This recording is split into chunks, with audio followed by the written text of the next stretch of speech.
I beg to remind honorable members that when the House rose, the question was that the Appropriation 2021-2022 bill be read a second time.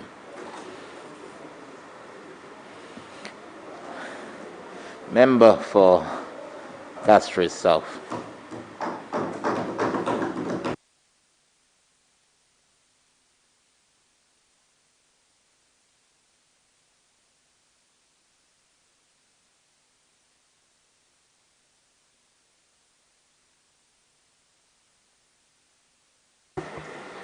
Yeah.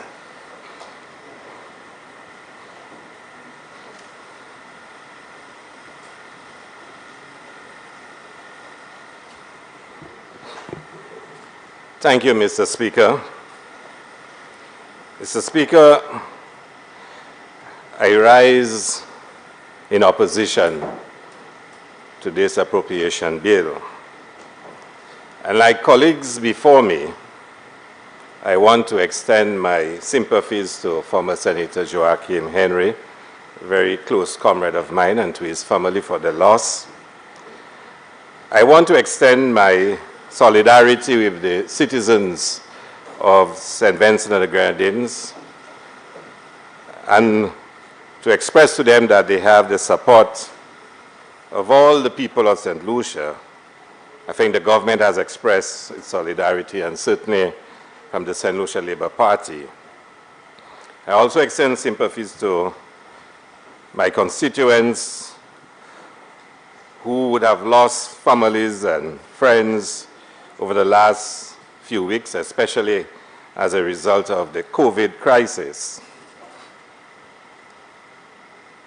Mr. Speaker, I also rise on this occasion with a sense of exhilaration that this is the last budget statement which will be presented by the member for Miku South.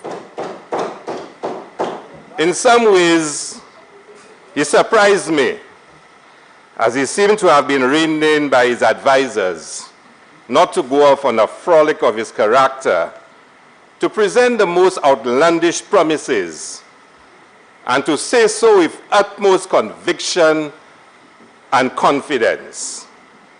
But otherwise, he was true to form. The budget statement lacked inspiration. It was devoid of substance and bereft of empathy and sensitivity.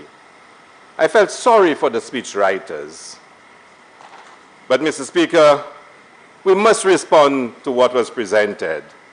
So let us do so section by section. I will no longer bother with section 1. My colleagues, and especially colleague from Labrie, the member for Labrie, who did a fantastic job in deconstructing all the arguments about growth and unemployment and debt.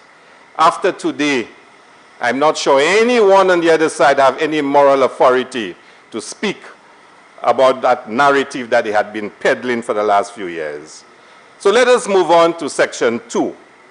And Mr. Speaker, I want to refer to pages 15 to 27. I cannot help but feel hopeless when I listen to the member for Miku South. I kept wondering which country he referred to. That surely the reality that he spoke of, that the country which is doing so well, and COVID is so well managed, and that there is no cry for support, cannot be the country that I live in, that we all live in. It cannot be. Every single day, I hear cries from families that are affected by COVID. Those who lost lives because of various reasons, but largely because of a decimated healthcare system that did not respond well to the COVID crisis. Let no one fool you. The deaths associated with COVID are not necessarily because of underlying conditions.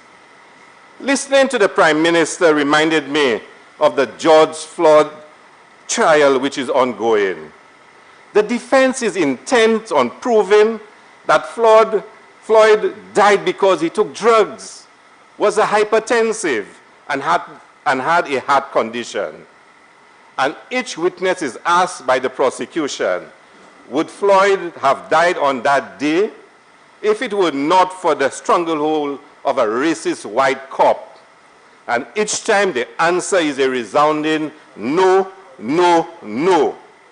So I ask this Prime Minister, would the 64 deaths that occurred on this occasion, if it had not been for COVID? And the answer is no, no, no. Truth is, the UWP, this government, has been in power so far for 4 years and 10 months. 4 years and 10 months. Kenny Anthony's SLP had been in power for 4 years and 6 months. So this government has been in power longer than the SLP administration under Kenny Anthony. We heard in 2016, during the elections campaign, that Kenny had failed, and we needed to open OKEU now. Today we are still hearing OKEU is in transition.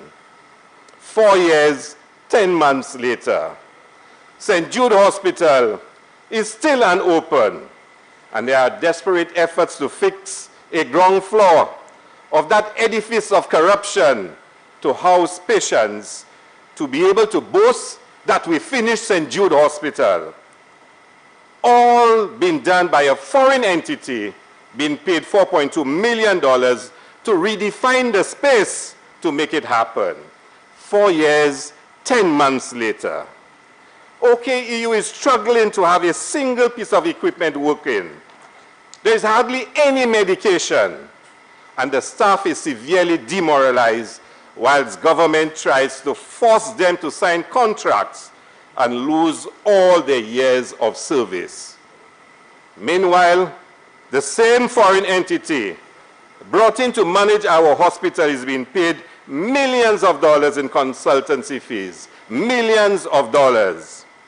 Each day, I hear cries of people who are struggling for food, for medicines, to pay their bills, to take care of their children, and to just get by every single day. The figures show that government has only spent $7.2 million on income support. $7.2 million out of $500 million which were borrowed. They don't care about you, the people of St. Lucia. Did you get your fair share of the borrowing? And the Prime Minister, live on TV, when asked about the conditions of St. Lucians who are desperately in need of help to get by, to enjoy basic civilized conditions of living, says this is just SLP propaganda. Propaganda? The Prime Minister is delusional in giving the impression that there are no St. Lucians suffering and fighting to get by every day. Do the UWP MPs really believe that this is just SLP propaganda? They probably do. Because not one has said to the PM, no, we do have people suffering and need help. You see, there are two St. Lucias. In the last 4 years, that distinction has been accentuated and reinforced. One St. Lucia, where some feast so much and others suffer so badly. Where the rich, the connected, the privileged can enjoy the spoils, and the poor, the marginalized, and the sufferers can be given the crumbs and called mendicants. And middle-class professionals are being pushed downwards and downwards and can barely make ends meet. So yes, they believe that stories of people crying out for help is just propaganda. It is for that same reason of greed, for some, that Cashew South has been made to suffer. We have cried out for 5 years for roads, footpaths, for lights, for repairs to the Cicero playing field, for the completion of Bassett Joseph Community Center, for land ownership, for house repairs, and for basic support during COVID.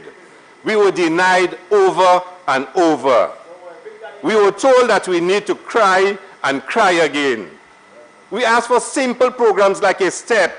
We asked for Wi-Fi to be reinstated in Cicero, for the after-school program to be expanded to include activities like music, IT, and drama.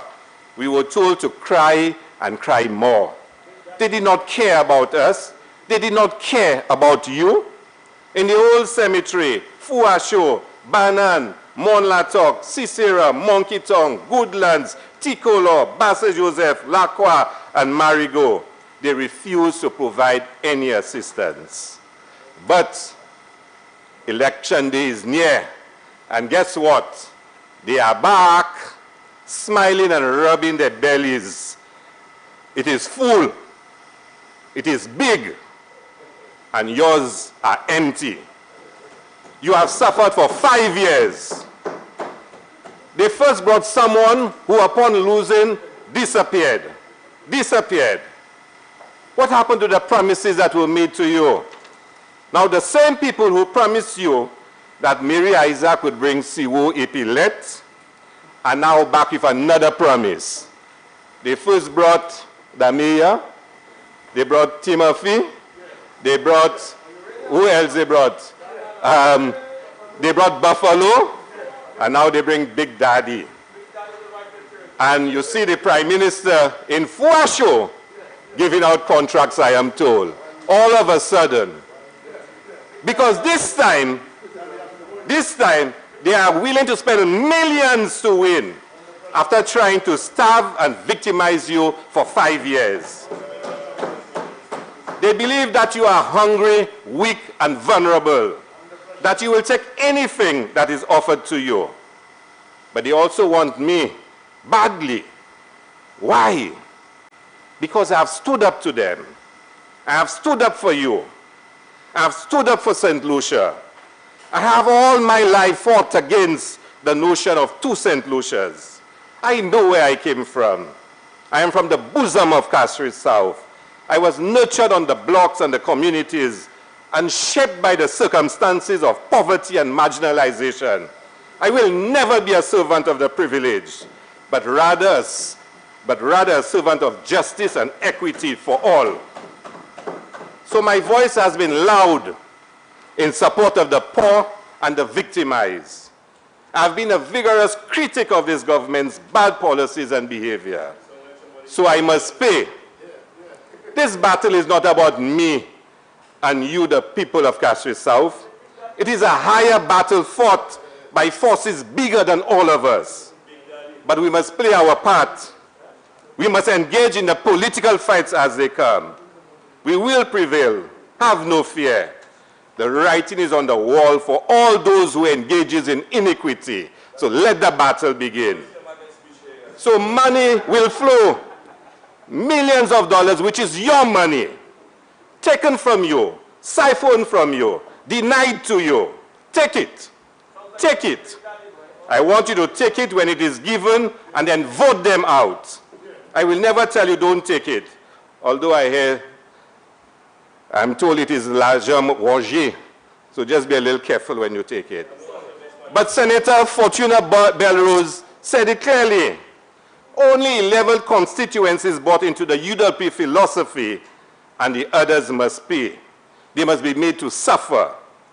Nothing the Prime Minister said in the budget statement in an attempt to control the damage can change the reality of the last 5 years. They believe that you are too stupid, that you are too hungry and too desperate, that you will take the money and be happy, be so thankful. Let us prove them wrong. Let them know that you have pride. Take your money and vote them out. Point. So, Mr. Speaker, let's move on to Section 3. I want to refer to pages 31 to 39. The Prime Minister speaks of our salient lessons learned and that our nation is a resilient nation. Words, just words. Yes, we are a resilient nation. We have survived 4 years, 10 months of this wicked and vindictive government. Barely survived.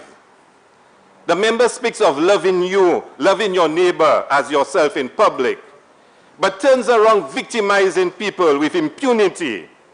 I can give a list of professionals who have been victimized by this government, some for no reason at all, some simply because they supported and worked under the St. Lucia Labour Party. Who can forget the National Trust treatment for just fulfilling their mandate? Who can forget the treatment of Janine Compton, the daughter of the founder of the great party that the member from Kasui South now leads? He said he was not approving her appointment because she criticized his party. Only autocratic leaders behave that way. And guess who fits that mold? I feel for the UWPs who for years fought hard for their party to now see it being used as the fabled cave in Alibaba and the 40 Thieves. I won't even begin to speak about my own situation with this government. That will be settled in time. On page 45, the member speaks of encouraging a culture of dependency. That in St. Lucia we have perpetuated the myth that the Malawi will always be the Malawi. Such nonsense, Mr. Speaker.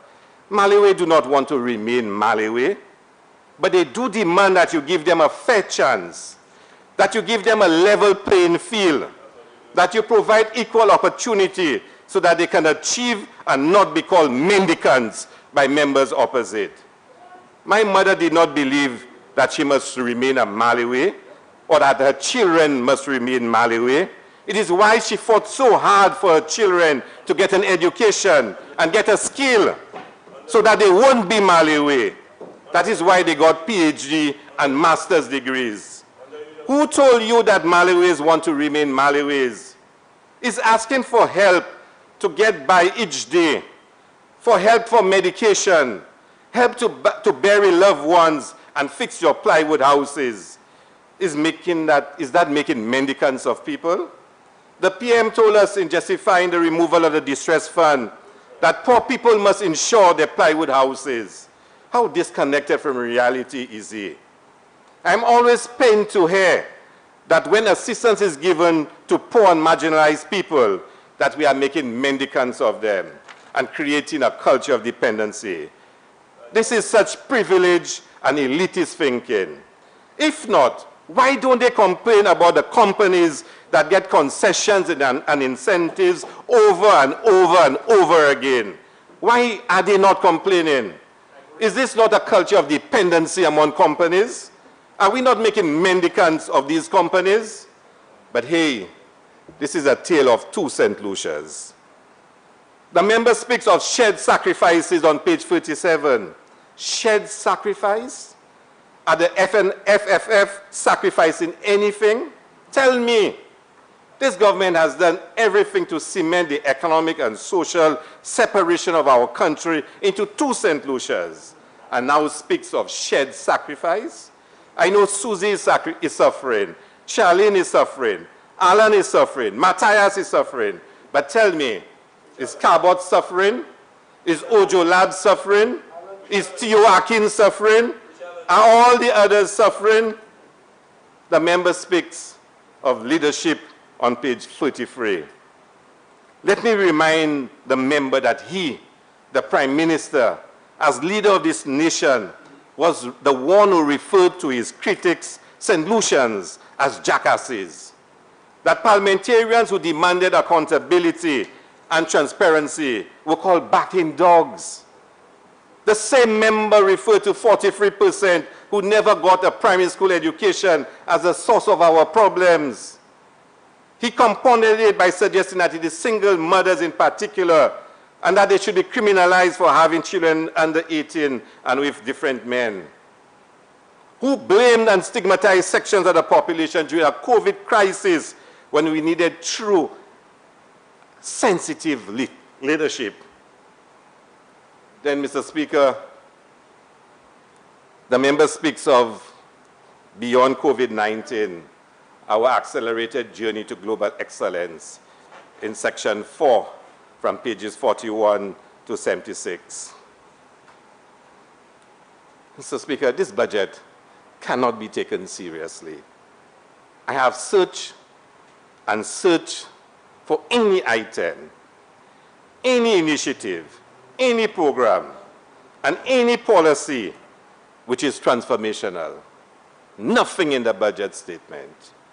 I have looked for what is the big idea that will chart our way forward in a post-COVID world. Nothing. It now makes sense to me. This is a leader whose philosophical outlook on our journey is that our patrimony is measured by our credit rating. Do you know what that means? It means that we are nothing, no identity, no standing on the world stage. We have no contribution to the common heritage of mankind, if not measured by our credit rating. Such nonsensical thinking, Mr. Speaker. You don't have to go far to cast aside that thinking. Look at Jamaica, a small state, but a giant on the world stage. What is Jamaica's credit rating? But should we expect differently? How can we, when we have been told that the ideological underpinning of this government is the belief that colonialism had a conscience? Do you know what that means, Mr. Speaker? It means that the suffering of our forefathers as slaves was right. It was done with love, with a conscience, with good intent. Why? Because it was in the pursuit of business and profit, even if it meant enslaving people, black people. This is the ideology that was espoused by the leader of the United Workers' Party. That, Mr. Speaker, speaks to their belief and how they see us. So, Mr. Speaker, forgive me if I have no faith in the budget statement. This member has repeatedly made statements, then in the same conversation denied that he even said them. I can present my top 10 tales. They would expose someone who would say anything at any time to make a point. The member can also cry on demand. And I heard a member opposite said that he has said to him to take a deep breath whenever he believes he's about to cry, or words to that effect. But can we take the budget seriously? Let us look at some of the highlights of the member for Miku South budget statements since 2017. And when I'm finished, you'll realize why you cannot take anything that the member says in his budget seriously. And I'm only going to look at one area, tourism and hospitality. So let's go to the budget of 2017-2018, delivered on May 9th, 2017. Number one, to begin work on the Fairmont St. Lucia Resort in Sabusha, Strozel, in September 2017. The hotel in Strozel, we were told in May, would start in September 2017. To this date, the hotel has not started. Ridgely Beach will be redeveloped and will become the home of a luxury 5-star dual-branded hotel. Work on this property will begin within the last quarter of 2017. It has not started yet. Work to commence on the Honeymoon Bay Resort in Canals very soon. 4, the range development is expected to commence in the 4th quarter of 2017 or the 1st quarter of 2018, and the hotel is expected to be completed by the end of 2020. That's last year. It never started. Sandals Resort International has confirmed plans to add a 4th resort on St. Lucia. Groundbreaking for the project is set to begin in 2018. It did not start. 8 fishing villages will be transformed into unique tourism villages based on their attributes and strengths.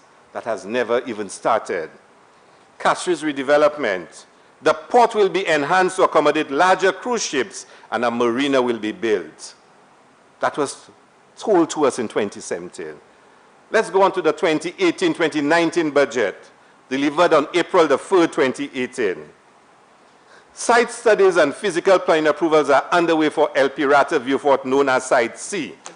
This location will become home to a cruise ship home port terminal, duty-free retail, other retail and food and beverage establishments, hotel and casino, waterfront residences, marina, and free zone businesses. And it will start in 2018. We are in 2021. The workers are working, Mr. Speaker. But listen to this one. The promises of the 2019-2020 budget delivered on April the 15th, 2019. 2019 is a very important year.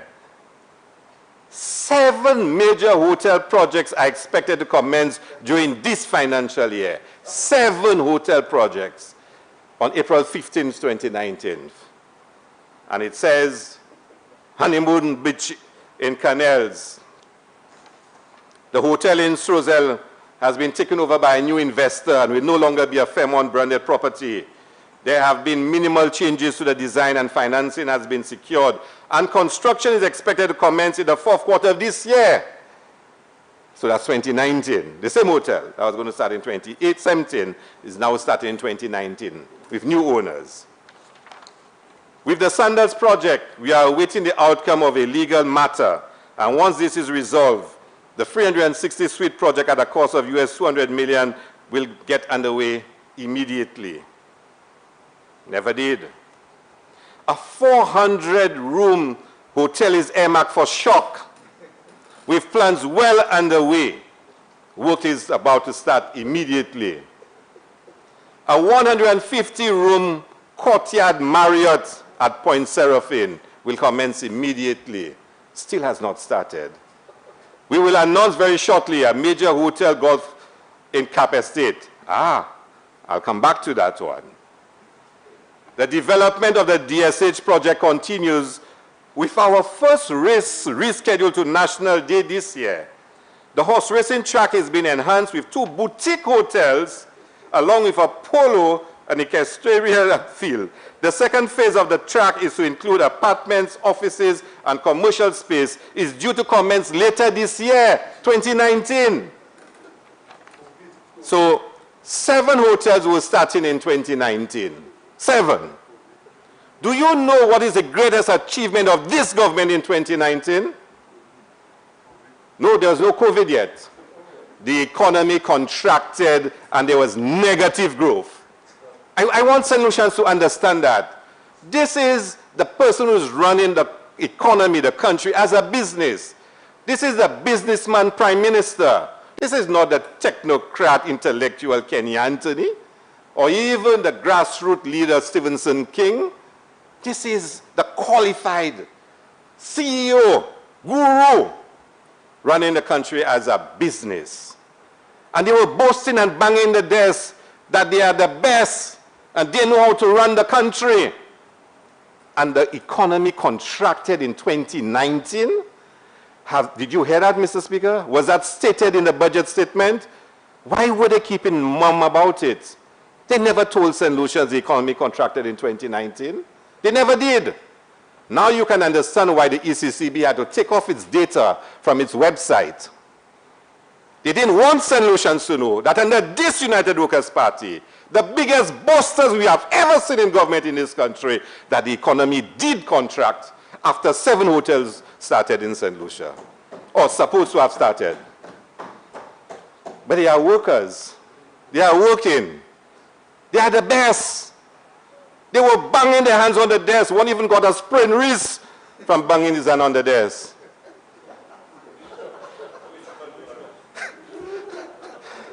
And Mr. Speaker, they never said that the economy contracted in 2019. It was never said in the budget statement. It was never said in a press release. It was never said on Newsmaker Live. It was never said on all the champagne and icy and juicy shows that they have. Never. Never, Mr. Speaker. But it happened because the Social and Economic Review had to carry it. But I'll tell you, oh, cemetery. They'll bury Big Daddy there when we finish beating him in the elections. But let me tell you, no, you'll get so much licks during the election. But let's go on. Let's go on. I don't look perturbed about this. When you have to bring a prime minister out in a community to give contracts to try to beat me, it tells you something, huh? It tells you something. But he wants me so badly. If I serve, translate that for him for me, please. So, but I want you to hear 2020 promises. But listen to this. And this exposes the fraud that this government is. The political frauds that they are. Everything's about PR, PR, PR. In 2020, when COVID has already started affecting countries, when they themselves were saying how devastating COVID would be, on June 23rd, the Prime Minister says, some of these tourism developments are expected to begin construction sometime later this year. COVID had already started. Huh? There was a shutdown then. Remember, we got shut down in March. And he's speaking on June 23rd. Mr. Speaker, I admit that some of these projects have previously been announced in this honorable House and have not gotten underway. This has been due mainly to systemic tardiness or other factors. And he then names all the projects that would start for the last financial year. 1, Point Seraphine Business and Leisure Hotel, a courtyard Marriott. This hotel will be constructed on 41,000 square feet of land to the northwest of the existing duty-free shopping complex at Point Seraphine. 2, Pearl of the Caribbean. Listen to this one carefully. That's in June whilst COVID is going on, you know. And all members there are banging their hands because they are such workers. Let me tell you, you're the most wonderful workers in the world. You even work in, anyway. Following the successful completion of the thoroughbred racing track during the 2019-2020 fiscal year, the developers will focus on constructing a 250-room, 3- to 4-star hotel, catering to recreational and business tourists in Bourses Vieux-Fort during the financial year, whilst COVID is going on. Canals Resort,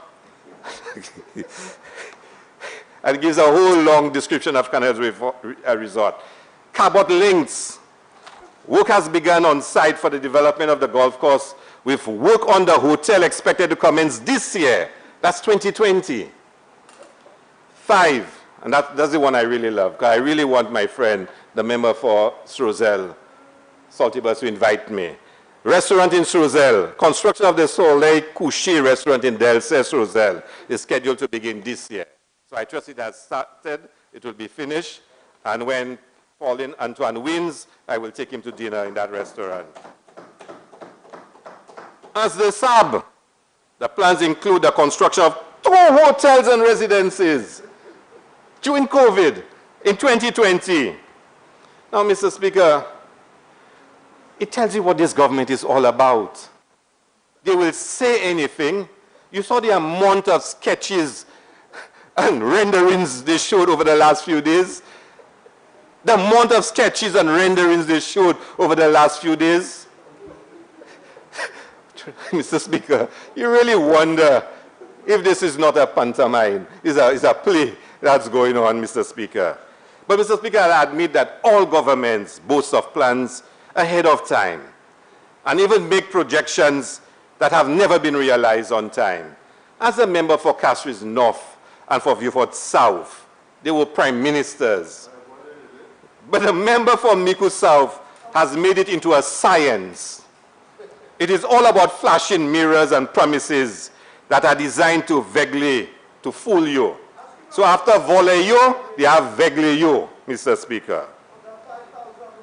So, having heard a member for Miku South budget statement, I think you all agree we have to look for inspiration elsewhere. I can go on and on, Mr. Speaker, and show you that this budget is a total disappointment. There is nothing in the budget. St. Lucians are looking for a post-COVID recovery budget, something that will lift their spirits, and they will feel deep inside that this government cares about them and that there is a pathway that will take St. Lucia forward, Mr. Speaker. I cannot understand. And one of the members opposite was commenting on how it is that the Labour Party can say they care about people. What did they do? And I asked that member to go in the estimates. There is no money in the estimates for the school feeding program for this financial year. There is no money in the estimates for the school feeding program for this year. There is no money in the estimates for the after-school community program. None. How can you not have provisions for this? The National Sports Academy that the member for Grosley boasted about. Remember, there is not 1 cent included there for the National Sports Academy, Mr. Speaker. Not a 1 cent. Not 1 cent. This government does not care about the people, Mr. Speaker. They do not care, Mr. Speaker. You see, the St. Lucia Labour Party, with all the faults they might want to say about the St. Lucia Labour Party, our record cannot be disputed. We always put people first. In fact, we put people first so much, they say that all we want to do is make people depend on us. In this chamber, members opposite said that if we had gotten all the money that they've gotten, what would you all have done if you all would have given it to people to support them? Listen to that. If we, the Labour Party, had gotten the money, what we would have done with it is to give it to people to support them. As if supporting people through a crisis is a bad thing. It is empathy. And let me tell you, hear the argument. When we take those monies and we build roads and other projects, we are creating employment, and it's a better way to do it. You spend $20 million on a road.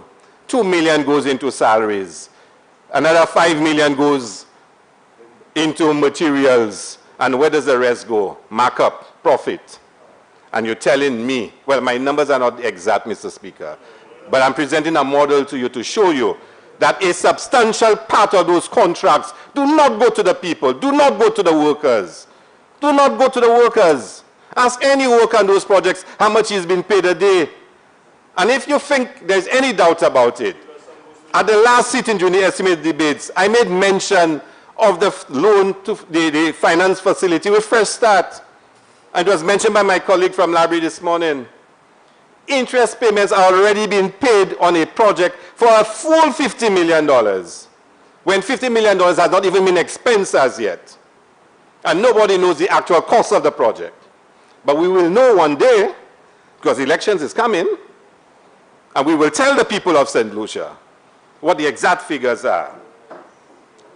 You see, Mr. Speaker, after 4 years and 10 months of this government,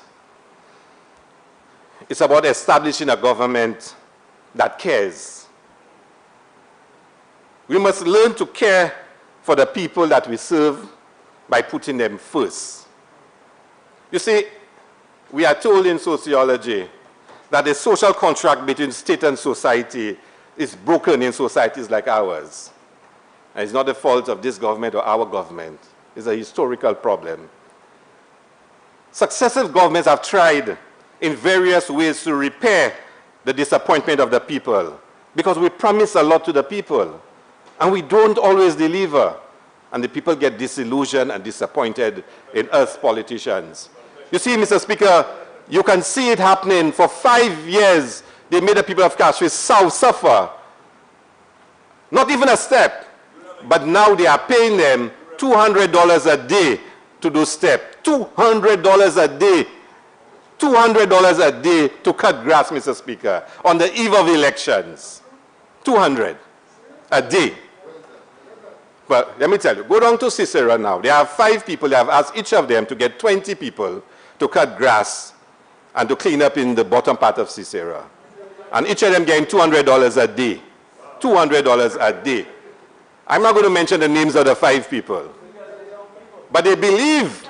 Now, we've been begging for a STEP program because they are single mothers. There are people struggling that need some help during COVID. I have stood up in this house repeatedly begging for those people. They never agreed to give a STEP. But now they're willing to spend serious money in an attempt to win the seat. They're going to buy the seat. That's the plan, to buy the seat. But I tell you something, I keep telling the people, take the money. Take it. Take it, take it, take it. Once they come and they offer you money, take it. Because for 4 years and 10 months, they refuse. They refuse to give you anything. So all of them jump in for joy, you know, that things looking good.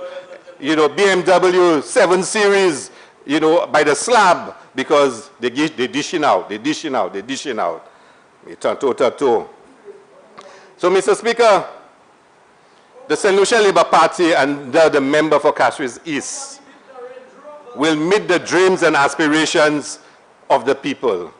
I know that. I know that a member for Castries East feels the people. He understands them. And it's why he has won 5 elections. It is why he has won 5 elections. And he has to be compared with the leadership we have now. A leadership that is characterized by one single motive: to serve the FFF first. That's their first motive. Our first motive is to serve the people, Mr. Speaker. Mr. Speaker, the leadership of this government has been callous, insensitive, and devoid of any empathy for the struggles of most St. Lucians at the most difficult time in our history. But I agree, we are resilient people. We will overcome and we will rise to claim our rightful place in the constellation of stars, because we'll be led by the star. So, Mr. Speaker, what should we look forward to under St. Lucia Labour Party? And I wish tonight, Mr. Speaker, would be the night when we could present to the people of St. Lucia our plans for St. Lucia. And like the Americans are saying now, we will build back better. We can build back better under the St. Lucia Labour Party, Mr. Speaker. You know, Mr. Speaker, it is rather shameful when you see some people, they disdain for ordinary people. They dislike for ordinary people. And what hurts me most is when I see some members opposite that ought to know better, that's supposed to know better. They're really not of that stock. And they are all just falling in line because it's the convenient thing to do. How can you just repeatedly allow somebody to disrespect your people, people you are connected with? Why are you doing it, Mr. Speaker? But that's their burden to carry, Mr. Speaker. Mr. Speaker, I want to share a few thoughts with you, Mr. Speaker, on creative industries, on tourism and investment, and I hope I have enough time. How much time do I have left, Mr. Speaker? Another hour? 15 minutes. Mr. Speaker, so Mr. Speaker, there's so much talk about creative industries today that we often get confused about what it is and what it is not. It is also becoming fashionable to speak of creative industries as a catch-all and simply speak of it in its business manifestation. And now popularly people refer to it as the orange economy. I recall my younger days as a student researcher at the Folk Research Center and be part of the oral history project of St. Lucia. I recall the vibrant discussions going on then with cultural thinkers like Parber, Booth, Straw, Burt, Didicus, and Papu, and many others. And I got to understand that creative industries is about the generation or the exploitation of knowledge and information. But it is also about the cultural industries. And even some purists do not want it to be thought of as an industry. That there are specific activities that focus on our definition of self and expression of our identity. So the cultural industry must be seen as the core of the creative industry and must not be seen only in its profit-driven sense, but as a vital tool to promote social integration, social values, cultural promotion, and as a source of information as well as knowledge. So you can understand why, Mr. Speaker, that Soleil Festival, Soleil whatever it was, would have been a failure. And the boast that Carnival only became alive under this government is as barren as a mule is. Creative industries cannot be reduced to simply a playlist. This is political gimmick and a PR stunt. Before we even start boasting of creative industries in St. Lucia, we must also start the national dialogue about how government is organized, how we educate our people, how citizens relate to communities and governments, and how we secure human rights and dignity. There can be no creativity if there is no dignity among our people. But there is so much in our cultural bank that we can propel onto the world stage, announcing our unique and differentiated posture in the homogenized setting that is globalization. The cultural and creative industries will once again become a priority for the St. Lucia Labour Party. The Labour Party inherited a country in 1997 where the economy and society had been traumatized by the rapid, though not unexpected, decline in the banana industry. We had to set a new course, establish a new beginning, and look to a more prosperous future. It was decided then under the leadership of Kenny Anthony that we should move to a more service-oriented economy. It meant greater emphasis on tourism and hospitality, linking back to agriculture. We always fought from 1997 that it had to evolve into a people's industry, not based on servitude, but on service. We would be exporting our cultural spirit, our charm, and our national resources of scenery and beaches. It is why we introduced the nature heritage tourism and developed so many sites as major tourism products. It is why, with Cricket World Cup in 2007, we encouraged St. Lucians to add rooms and apartments to their homes. We said, don't do it for the sake of Cricket World Cup, but do it if you have a view to own a stake in the future of tourism in St. Lucia. That was before Airbnb. It is why under the member for Castries East, we had the most hotel rooms ever added in St. Lucia and the most flights introduced. But times have changed. In recent years, there have been increasing public discontent expressed that tourism has been implemented in St. Lucia. Particularly in the last 4 years under the United Workers' Party, there has been an escalating public outcry on the policies of the government. These concerns are focused on, one, the disdain of the government for a sustainable approach based on respect for the environment and conservation of natural resources, the Dolphin Park, DSH, Carbot, the use of Queen's Chain by properties to the exclusion of St. Lucians, foreign ownership of the tourism infrastructure, as the focus is more on resort hotels, which are mainly foreign-owned. The use of local financing for foreigners investing in our tourism infrastructure.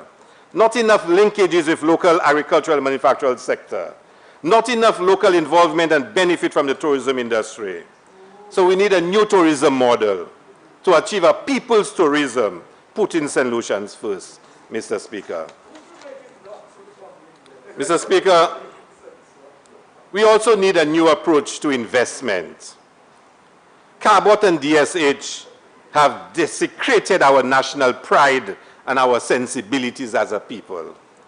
DSH should never have happened. Never have happened. The SLP position has been and will remain that the framework agreement and subsequent agreements should never have been signed in their present form. And we will review them when we get into government. Never must a foreign investor be made to be more important than the health and welfare of our people. We must never have horses before hospital. We must never use COVID income support from funds from the IMF to be used to pay for a road for DSH. Carbot financing, the financing of the Carbot lands is really, really sad, Mr. Speaker. a real callot to the people of St. Lucia. The more you learn of the Cabot arrangement, the more heinous it is. I want St. Lucians to understand what happened with Cabot. Just give me a couple of minutes, Mr. Speaker. There it is that the NIC is looking for properties to invest in. The investment committee of the NIC identifies the Cabot lands as a prime investment. They get a valuation to be done of it. The valuation is slightly over $90 million. They intend to buy it. However, there's an agreement between the bank and an interested party who for more than 3 years could not raise the capital to pay for it. Rather than NIC being encouraged to probably wait out and then purchase it, they are instead told, do not buy it. Give the money to the interested party that cannot raise the money to buy it. You need to think about that. This is our NIC with our pension funds who could have bought the property, and immediately our asset base would have increased by about $60 million because it is valued $37 million. The cost of it is about $37 million. It's valued over $90 million. So just by NIC buying it, its asset base value has increased. They are told, do not buy it. Give the people who cannot raise the money to buy it. And then those people, the investor, who's a foreign investor, then cuts it up and starts to sell lots. And based on the information on the website, when you do the calculation, they would have made over $150 million already in sales. We didn't get a chance as St. Lucians. Nobody put a consortium together to buy it. Nobody told NIC, make sure you buy it and save it for St. Lucians. They allowed a foreigner. They gave the foreigner the money to buy it, who then makes a profit from it. And I heard the Prime Minister, my own ears, say on Blazing that the Labour Party, Philippia, is making a big noise about how expensive they're selling the land. The only reason why they could sell it so expensive is because the investor had the money to develop it and the plans. And where would NIC get the money from? But the only reason why the investor now has money to develop the lands is because he got a loan from us to buy it and to sell it and to have money in his hand. But think about that. He did not have, how can somebody that did not have $30 million to buy the land in the first place now have $200 million to develop it? If he did not have to acquire the land to either use as security or to sell parts of it. Mr. Speaker, on a point of order, the member is making a lot of statements there that cannot be substantiated, calling into question the integrity of the board of NIC in making decisions, and in the process calling into question the integrity of a developer and investor in this country. If the member cannot present factual information to back up what he is saying, he should withdraw these statements. Or if he's a member of the board of NIC and he knows that, then let him declare he's taking it.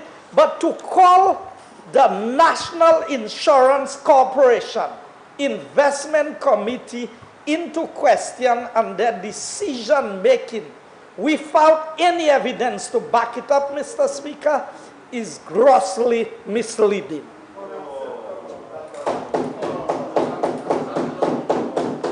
You have 5 minutes. Mr. Speaker, I did not just stay and say that. There was a press conference with the director, Mr. Maffrey of the NIC, and the chairman, Mr. Isaac. Mr. Isaac said that the issue of Cabot, I can't give you his direct words, that investment opportunity was introduced to him by the Minister of Finance. The chairman of NIC said that. Mr. Maffrey said they had an interest in buying the lands. The investment committee went to see the land. They said this is a nice piece of land, we should buy it. They got a valuation done to buy it. I didn't just say that, Mr. Speaker. There was a press conference. These are quoted words, Mr. Speaker. Mr. Speaker, you know, can I move on, please? Because I think my time is running out. You might stop me anytime. How many more minutes do I have? You're the one that went back to the point. I beg your pardon? You're the one that went back to the point. Oh, okay. So, Mr. Speaker, thank you very much.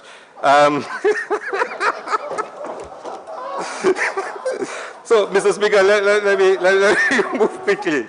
Mr. Speaker, I wanted to say a few things on Ojo Labs, Mr. Speaker. You see, Mr. Speaker, it's the same thing about Ojo Labs. Now, I think the member for Denwin North said it, Mr. Speaker. Let me tell you, we would love there to be more, you know, call centers in St. Lucia. Why not, Mr. Speaker? It's a very good way of creating employment, Mr. Speaker. But why couldn't this working government put together a package for St. Lucians with all what they gave Ojo Labs and say to St. Lucians, here's an opportunity to invest. We will give you all those things. So you can then do it. Because, Mr. Speaker, they had solutions before we started call centers. Yes, they had, Mr. Speaker. Why should we fix up a factory shelf for somebody, pay their recurrent expenditure, help pay salaries? Why can't we do it for St. Lucian? You mean there are no entrepreneurs in St. Lucia? There are no businessmen in St. Lucia that can take this opportunity? Why are we doing it for foreigners, Mr. Speaker? So our investment, Mr. Speaker, policy will put local St. Lucian investment first, Mr. Speaker. We will be guided by the principle of empowering local industries and empowering our people, Mr. Speaker. So, Mr. Speaker, we are approaching a defining moment in our history. Twice before, Mr. Speaker, twice since independence, a government decided to remain in power for more than 5 years after being elected. Twice. In 1979, the United Workers' Party called elections on July the 2nd. The last elections was held on May 7th, 1974. 5 years, 2 months later, they lost 12-5. In 1997, the United Workers' Party again called elections on May 23rd, 1997. The last elections were held on April 27th, 1992. 5 years, 1 month later. Mr. Speaker, on a point of order. Yes? I've resisted from standing up on 2 occasions when members on the other side have tried to suggest that the election date is due on June 6th. If you look at your Constitution, Section 54 and 55, the Constitution is very clear, Mr. Speaker. Elections are due 5 years of Parliament, which would mean, Mr. Speaker, that elections are actually due on July 12th of 2021, and that would be the 5 years. So again, Mr. Speaker, the 5-year term is the 5 years of Parliament. It's not the 5 years from when the elections are. And what is very sad, Mr. Speaker, is members on the other side who know better and who've been there for so many terms ought to know that. And I would suggest that we, as parliamentarians, Mr. Speaker, we ourselves should not be misleading the people of St. Lucia. But that is the style of members on the other side, but I would like to be corrected, Mr. Speaker. You see, that's precisely the point I was making. The point I was making is, and if the Prime Minister could just reason, in a humble way, if he can just reason in a humble way, he will understand the point I was making. Why is it that so many governments never stay in power for more than 5 years after elections? Because there's a convention, there's an understanding that if you have an election, you call the next election within 5 years of that election. It's a convention. Mr. Speaker, conventions only apply. But Mr. Speaker, there's a point of order. No. On what? Can I proceed? So my point is. Honorable. So I was making a point. Let's cool it down. Mr. Prime Minister, you stood on a point of order? Yes, sir. Let me hear Mr. it. Speaker, convention applies when we don't have anything written in What's law. the point of We actually have a constitution, Mr. Speaker, which is very clear. Elections are due 5 years from the date of the first parliament. If members want to make any other suggestions, that's fine, but please do not suggest to the general public in any way that elections are exceeding July 12th or June 6th has anything to relate. The date of the election has nothing to do with it. It is written in the Constitution. There's nothing conventional about that. Can I proceed, Mr. Speaker? I mean, my time is... Continue. Are you going to give me back my time, Mr. Speaker? Start. So, we don't have a fixed date for elections. This is erroneous. There is nothing in the Constitution that says elections must be 5 years after the first sitting of Parliament. We don't have a fixed date. So, Mr. Speaker, the point I was making, Mr. Speaker, is that the Constitution says... Honorable members. Mr. Speaker, Just now, Mr. Prime Minister, every member, upon taking the oath in this House, is given a copy of the Constitution. Every member is given a copy of the Constitution.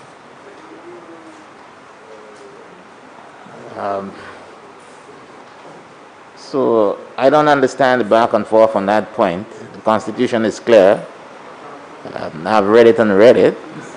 The House will be dissolved, if not dissolved before that, on July 12th. Exactly.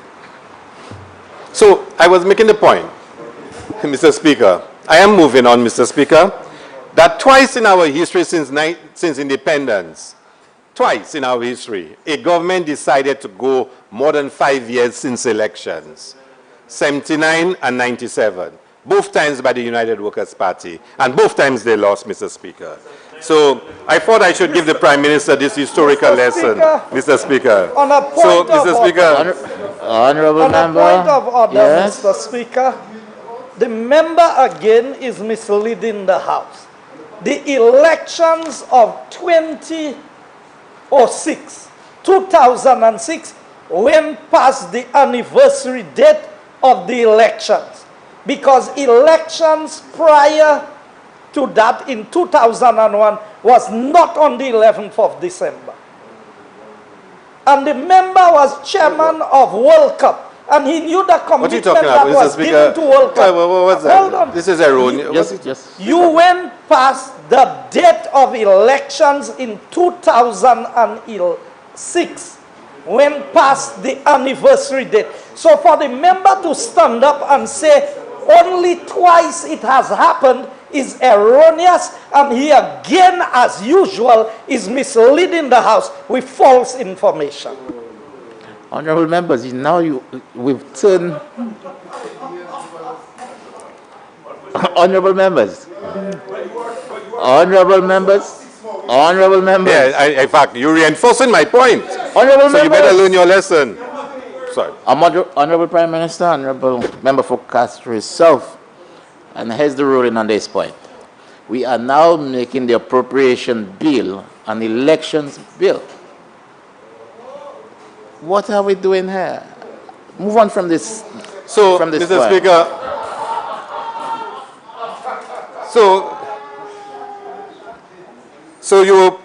the people of St. Lucia were promised a better St. Lucia, but they've gotten a bitter St. Lucia. A tale of two St. Lucias, where a few can smile and be merry on the back of a diminishing middle class and a declining working class. This government does not care about you, the people of St. Lucia. This is not even about the mistakes a government makes, about delays in projects, or a misconceived program. This is about the fundamental principle of governing. Under this government, the people, St. Lucians, are pushed to the back burner, and our limited resources are being shared to the FFF.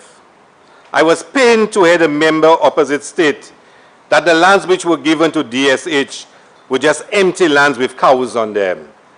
And then the Cabot lands were just empty lands with nothing on them. This budget does nothing to change that characteristic of this government. It is still a government for the FFF. This budget statement must be rejected. The people are fed up, and the people will demonstrate that they have no choice, and to emphatically show that Shasney must go. I thank you very much, Mr. Speaker.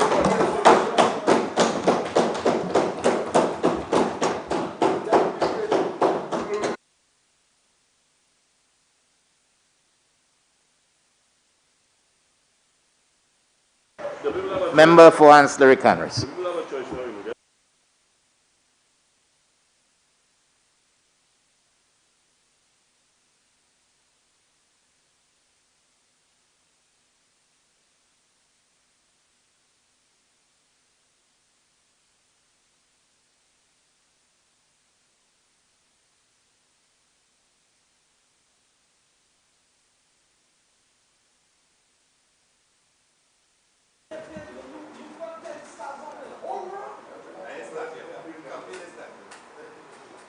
Thank you very much, Mr. Speaker.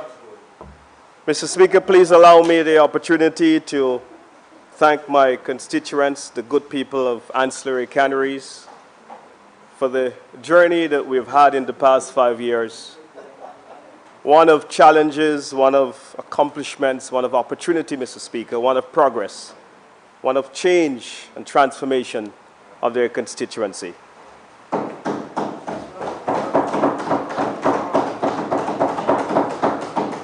Mr. Speaker, the book of Proverbs informs us that where there is no vision, the people perish.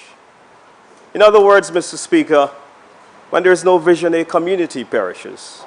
When there is no vision, an organization perishes. And when a government, Mr. Speaker, lacks vision, the nation perishes, Mr. Speaker.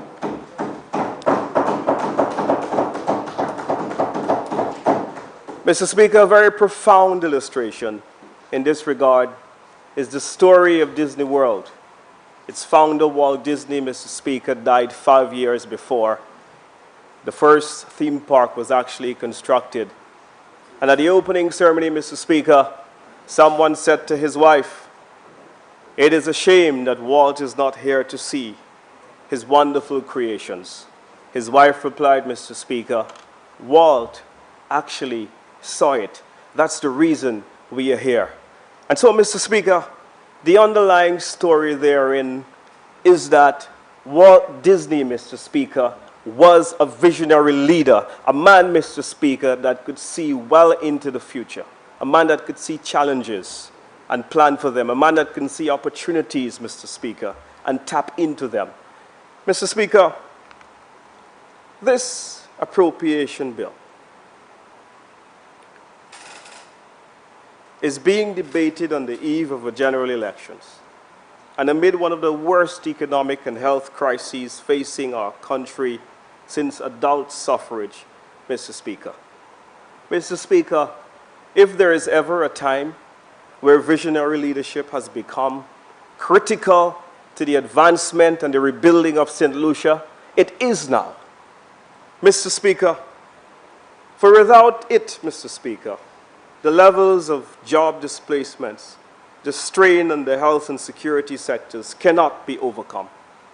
Mr. Speaker, without vision, the local pressures of our time cannot be overcome. Without vision, Mr. Speaker, no government can elevate large sections of our society out of poverty and into the prosperous middle class. Without vision, Mr. Speaker, we cannot end the cancer of low pay and underemployment. Without vision, Mr. Speaker, we cannot provide adequate health care for the people of St. Lucia. And so, Mr. Speaker, it begs the question, as we've heard all through this debate, the members opposite are putting themselves forward and they're trying to convince the people of St. Lucia that they have what it takes to rebuild this country and to remake it in one of its most challenging times. And so it begs the question, Mr. Speaker, what is the vision of the opposition? Is it, Mr. Speaker, as the member for Castries East has famously said that $5 can block a hole. Is this the sum total of the economic vision of the SLP? Or, Mr. Speaker, is it in the words of the member for Vieux South when he asked criminals to give the population a break for Christmas? Is that the sum total of their national security policy? Or, Mr. Speaker, is it in the words of the member for Castries South, who in a neighboring sister island told the masses there that violent protest action in that country was planned here in St. Lucia? Is that the kind of attitude, is that the vision? Is that what we want, Mr. Speaker, to run this country? Mr. Speaker, surely not. Mr. Speaker, this is not a time for reckless talk. This is not a time, Mr. Speaker, for flip-flopping and inconsistencies. But, Mr. Speaker, it's a time for decisive, visionary, and compassionate leadership presented by the United Workers' Party. And so, Mr. Speaker, let me delve into the meat of the matter. It is important, Mr. Speaker, we've had now 10 years. Both of our political parties have presided over 5 years, more or less, over the economic and social circumstances of this country. And, Mr. Speaker, whatever a leader can see in the invisible will manifest itself in the visible. And so, Mr. Speaker, let's see what the SLP envisioned. Mr. Speaker, when the House met 5 years ago, you're too slow, man. Mr. Speaker, when the House met 5 years ago to contemplate the economic future of St. Lucia, the unemployment rate was 24%, Mr. Speaker. Economic growth was slow and debt levels were high. Mr. Speaker, there was no global financial crisis, nor a global pandemic called COVID-19. Yet, Mr. Speaker, the economy, due to gross mismanagement, had fallen on hard times. After inheriting a healthy economy which grew by 4.3% in 2011 by the then Stephenson King administration, the new St. Lucia Labour Party regime squandered this economic momentum and deliberated over an economic collapse of negative 0.1% in 2012. Mr. Speaker, in 2013, there is more bad news for the St. Lucian economy as it failed to grow and slumped to even lower levels at 0.2%, Mr. Speaker. Mr. Speaker, one would recall that during this time, there were hundreds of workers who were laid off, several small businesses were closed, Mr. Speaker, and dozens more on the brink of failure. Suffice it to say that a platform of jobs, jobs, jobs quickly became one of high taxation, higher prices on consumer goods, and general hardship for the people of St. Lucia. Mr. Speaker, in 2014, things didn't get any better. The economy, Mr. Speaker, grew by 1.3%, where the unemployment had reached 24.4%. And youth unemployment, Mr. Speaker, unsustainably high at 41.8%. Mr. Speaker, almost 1 in every 2 young persons at that time were without a job, Mr. Speaker. Frustration levels were high as bills piled up and hopes were dashed. Mr. Speaker, in 2015, the pace of growth slowed down and 0 to 0.1%, with unemployment still high at 24.1%, and youth unemployment at 41%. Mr. Speaker, the economy between 2016 and 2011, Mr. Speaker, lost over $35 million in economic output. Mr. Speaker, this is the scorecard of the St. Lucia Labour Party administration between 2011 and 2016. Mr. Speaker, we simply cannot go back to those failed policies of the St. Lucia Labour Party administration. It meant, Mr. Speaker, that after this grim economic situation, a United Workers' Party newly elected in 2016 was confronted with the task of bringing hope to the nation, rebuilding an economy in free fall, and most of all, Mr. Speaker, was tasked with the responsibility of creating much-needed jobs. Mr. Speaker, immediately the economy returned to growth, job creation, bolstering much-needed hope and confidence for the local populace that was in despair. Mr. Speaker, the year 2016 grew by 3.4%, and the year 2017 followed, Mr. Speaker, very strong growth at a whopping 3.5%. Mr. Speaker, in 2018, the economy grew by almost 3% at 2.9%. So there you have it, Mr. Speaker, 3 straight years of 3% growth, Mr. Speaker, and over. Mr. Speaker, that is outstanding economic management. And so, Mr. Speaker, we have to avoid the noises. We have to allow all the theatrical movements on the other side to go by the wayside, because they don't solve the problems that are before us. They don't solve health care. They don't create one single job. They don't, Mr. Speaker, improve health care. And they don't, Mr. Speaker, elevate the level of standards for the people of St. Lucia. Mr. Speaker, in 2019, there was marginal decline of 0.1%. Mr. Speaker, over 500 million in new economic activity was accomplished from the year 2016, Mr. Speaker, to the year 2019, when compared to the previous 4 years, where there was a decline of $35 million in GDP. This means, Mr. Speaker, that under the United Workers' Party, between the years 2016 and the year 2019, Mr. Speaker, before COVID-19 disrupted the economy, it meant that we outperformed the Labour Party's previous 4 years by a whopping $535 million in new economic activity. But, Mr. Speaker, there wasn't just growth. There was also good news on the unemployment front. Mr. Speaker, unemployment came down in 2019 to the lowest in 9 years, to a 16.9%, Mr. Speaker. Mr. Speaker, I listened today with amusement and disbelief as I saw, Mr. Speaker, several presentations here on debt.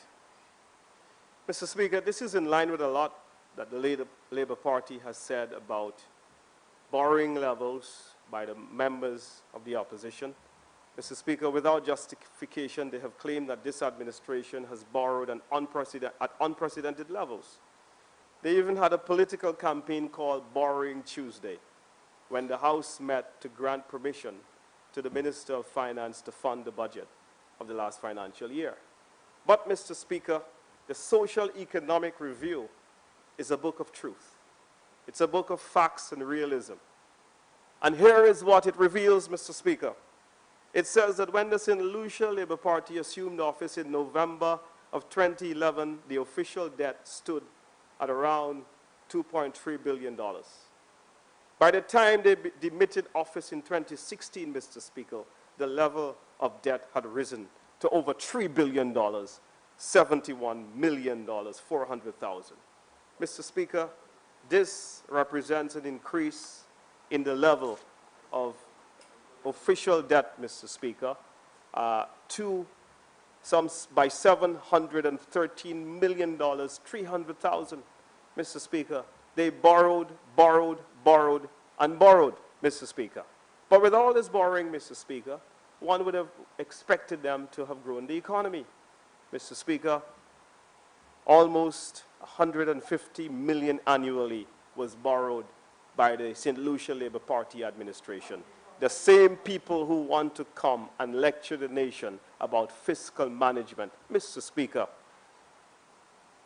if one tallies the net increase of borrowing from 2016 to 2019, a period without COVID-19, a net borrowing amounting to 346,200,000 would have been realized by this administration, Mr. Speaker, or 367 million less in debt.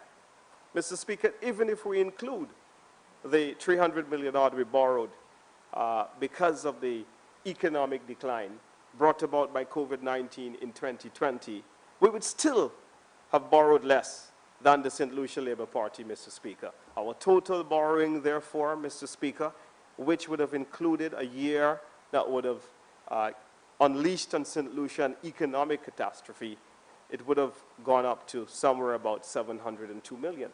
Mr. Speaker, this is 11 million less than the previous term of the St. Lucia Labour Party dispensation. Mr. Speaker, the Social Economic Review is a book of truth.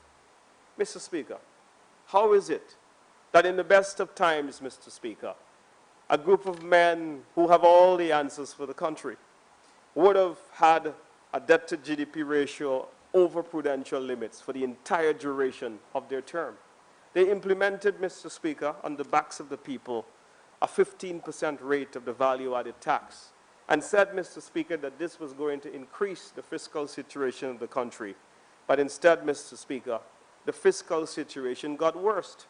Because, Mr. Speaker, between the years 2006 to 2011, the debt to GDP ratio hovered nicely somewhere in the region of about 50%, Mr. Speaker, based on the rebased numbers as outlined in the Social Economic Review. And so, Mr. Speaker, what we see here is that we have outperformed them in every single area of economic performance. We have grown the economy better. We have managed the debt better, Mr. Speaker. And, Mr. Speaker, we have contained the unemployment rate at lower levels. Mr. Speaker, this higher level of borrowing, as outlined in the Social Economic Review, the SLP, Mr. Speaker, despite this, failed to address key services in our country. Mr. Speaker, they include failing to open the Owen King EU Hospital while having a naming ceremony. They underspent on the maintenance of the school plant, Mr. Speaker. They were spending somewhere in the region of $1 million. Mr. Speaker, it then took this administration to realize that $1 million was not adequate to address the ailing school plant, Mr. Speaker. There were many teachers and students who had to take buckets to catch leaking roofs, Mr. Speaker, all over this country. And so, Mr. Speaker, what did we do? We came in, Mr. Speaker, and we eased the pain, Mr. Speaker, creating a better environment for our teachers and our children to teach and to learn. Mr. Speaker, they failed to complete the dredging works of the John Compton Dam. For many years, Mr. Speaker, they collected funds. They had a dredging fee, Mr. Speaker, but it took the member from Babonneau, to bring the John Compton Dam to almost completion. They failed, Mr. Speaker, to open the forensic lab, which today, Mr. Speaker, is better equipped than it has ever been, so much so that it has joined the fight for COVID-19. The testing capacity has been improved. Mr. Speaker, they failed to complete St. Jude's Hospital. And you know what is the plan by the member for Labrie? He said, just pour some chemical and everything will be all right. Mr. Speaker, instead, the member for Castries Southeast, along with the Minister of Health, is working together, Mr. Speaker, to deliver to the people, most importantly of the South, but all over St. Lucia, a state-of-the-art facility, Mr. Speaker, when completed. Mr. Speaker, they failed to create jobs and reduce the unemployment rate. In 2019, under the UWP, as I've stated, Mr. Speaker, unemployment was at 16.8%. Mr. Speaker, in my constituency, the Millhead Community Center was in a state of disrepair. It was a place, Mr. Speaker, where rodents and roaches, Mr. Speaker, and everything that is undesirable, that's where they lived, Mr. Speaker. It was closed for 11 years. But after this caring government, we came in, Mr. Speaker, and reinstituted a community center for the people of Millet. The Jackmill playing field, Mr. Speaker, was an absolute swamp. The cows and the sheep used to graze there. But, Mr. Speaker, today the young men of the Roseau Valley, they have a facility, Mr. Speaker, that they can be proud of. And in the coming days, Mr. Speaker, we're starting the institution of the lighting project for the young men of Roseau Valley. Mr. Speaker, the Vanna to Roseau Road was in a state of disrepair, Mr. Speaker. The people there, Mr. Speaker, living in Munda and Vanna and the various areas, they were left stranded by the bus drivers because, Mr. Speaker, the bus drivers would not go in these areas because of the immotorable state of the road. Mr. Speaker, in sectors like tourism, this government presided over record arrivals, record levels of revenue, record numbers of job creation, and record numbers of small tourism businesses in the sector. Mr. Speaker, total tourist arrivals in the year 2011 to 2016 grew from 986,370 to 1,011,019, Mr. Speaker, a total increase of just about 24,649. Mr. Speaker, in comparison, under the United Workers' Party administration, total tourism arrivals grew from 1,011,019 to 1,297,163, or a total increase, Mr. Speaker, of 286,144. Almost 300,000 new arrivals, Mr. Speaker, across the yachting sector, across the cruise sector, and across the over-arrivals staying in various hotels, Mr. Speaker. We have simply outperformed the St. Lucia Labour Party. That is because we have the superior vision in the management of this country, Mr. Speaker. Mr. Speaker, as a result of this vision, there are more local tourism transportation drivers today than ever before. Mr. Speaker, statistics show that there are over 4,000 H-plates, Mr. Speaker, mostly within the car rental and tour companies facilitating tourism to the tourism boom which characterized the pre-COVID years of our administration. Mr. Speaker, the National Conservation Authority, NCA, has issued unprecedented levels of licenses to small boat operators, beach chair vendors, craft vendors, and other self-employed persons, Mr. Speaker, within the tourism industry. Mr. Speaker, thanks to the hardworking staff at the Ministry of Tourism, there are more St. Lucians today that have received concessions under the Tourism Incentive Act than ever before in the history of this country, Mr. Speaker. And that is because of our vision, Mr. Speaker, of bringing the industry to the people of St. Lucia so that our people, Mr. Speaker, can participate at a meaningful level. Mr. Speaker, several small tourism businesses have been encouraged to open because of the boom that they saw in the industry. So much so that today, Mr. Speaker, there are more Airbnb apartments and villas owned by St. Lucians than ever before. To encourage this sector, Mr. Speaker, this government will enact legislation to ensure that concessions can be granted to small and large investors alike. Mr. Speaker, while revenue has expanded in tourism over the years before COVID-19, our government is laser focused to unleash the full potential of St. Lucian businesses in tourism. So I'm very proud, Mr. Speaker, to announce that the Cabinet of Ministers have recently made the decision to make the lands at Ansjabet Canneries available for local investment, Mr. Speaker. A watershed moment, Mr. Speaker, in tourism development in this country.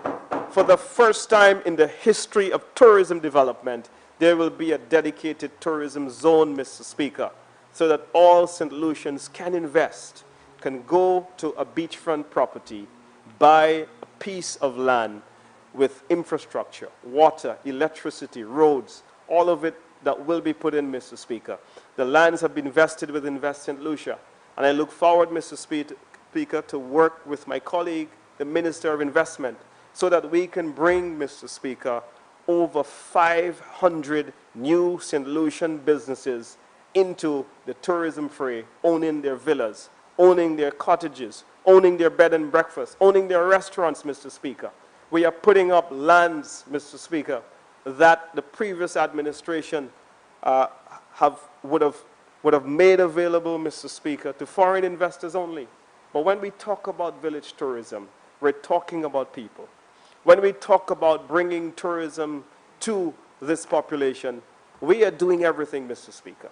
And so the legislation will go a long way to allow them, whether there is 1 bedroom, 2 bedroom, or 6 bedrooms, they will be able to benefit from concessions. Mr. Speaker, we are making significant headway with the advancement of village tourism, the entity that will manage all of this. And so, Mr. Speaker, we hope that in the coming weeks, we shall come to this honorable House and propose legislation for the governance of the small tourism business sector so that the revolution that has already begun will mature, Mr. Speaker, under the guidance and the leadership of the men and women on this side. Mr. Speaker, we have made $10 million available through the CARICOM Development Fund so that local tourism business aspirants can now go to the St. Lucia Development Bank and apply for loans, Mr. Speaker. This will be going to market very soon. The agreement has already been signed, and so, Mr. Speaker, it is because of this vision we are making lands available, we're making credit available, and we're making technical assistance available so that the people of St. Lucia, Mr. Speaker, can yield significant dividends from being part of the tourism business. Mr. Speaker, there is a vision. There is, Mr. Speaker, a vision. And the vision, Mr. Speaker, is far superior to what we have seen in the previous 4 years. Mr. Speaker, as we continue, Mr. Speaker,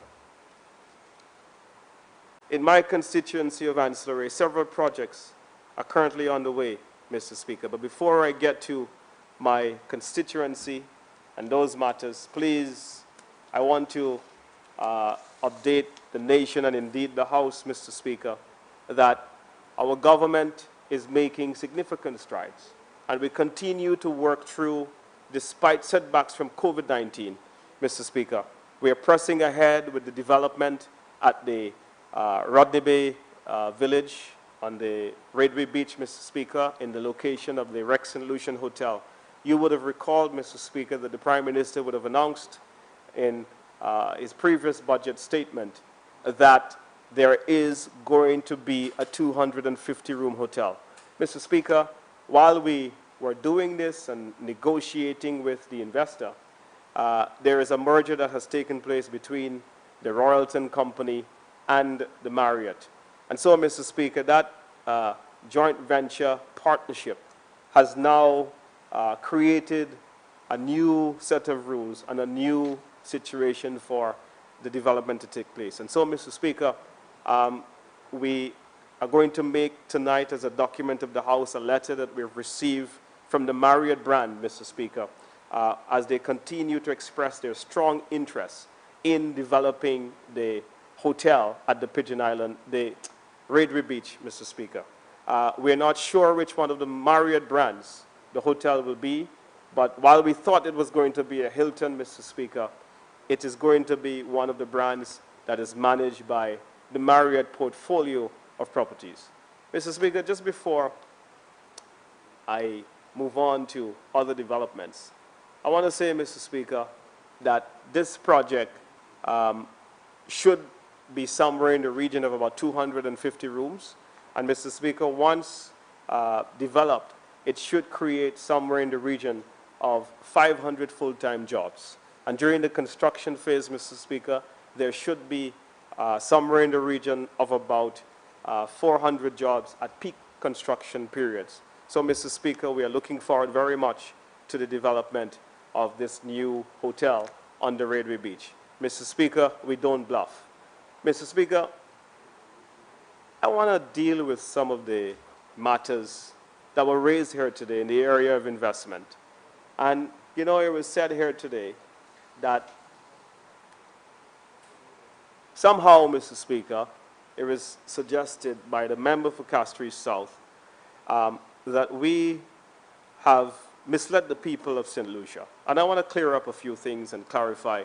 Mr. Speaker, in May 21, I want to deal with the range project first. In May 21, 2016, a contract was signed between the St. Lucia Labour Party administration. And if you note the date, May 31, 2016, a development agreement to develop a hotel under the CIP project in Black Bay View Fort. Now, Mr. Speaker, you would note that this is 6 days before the last general elections. And the lands, Mr. Speaker, were offered below market value. It was somewhere in the region of $2 US a square foot, Mr. Speaker, that the lands were offered at. And so, Mr. Speaker, what I find interesting is the clause in the agreement, Mr. Speaker, which allowed the developer to, Mr. Speaker, have and apply for as much as 40%. 40% of the workforce in that agreement, they were saying could have been foreign nationals. Now, Mr. Speaker, 40%? Why would a government sign away the opportunity for locals to get employed? Mr. Speaker, this deal was a deal we couldn't go forward with.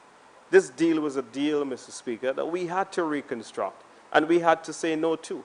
And we had no control over whether the investor decided to stay or not, Mr. Speaker. But the fact of the matter is, we were committed to going forward with this deal, but not at the levels where 40% of the employment was going to be to foreign nationals. And so the member for Castries South failed to say that today. Mr. Speaker, the Marriott, the Fairmont project announced in Choiseul, that wasn't announced by this administration. It was announced in 2016, just prior to the last general elections, by the previous administration. This development, Mr. Speaker, started with them. And so, Mr. Speaker, if now there are some challenges, and I'm not in the business of bastardizing or muddying the name of any investor, we should never do that. But, Mr. Speaker, every government will learn that investors are going to have challenges from time to time, and the challenges are going to be real. And with COVID-19, Mr. Speaker, a lot of businesses have lost a lot of time. And so the level of progress that you would have seen on a number of developments, Mr. Speaker, would have been compounded and exacerbated by the challenges brought on by the pandemic.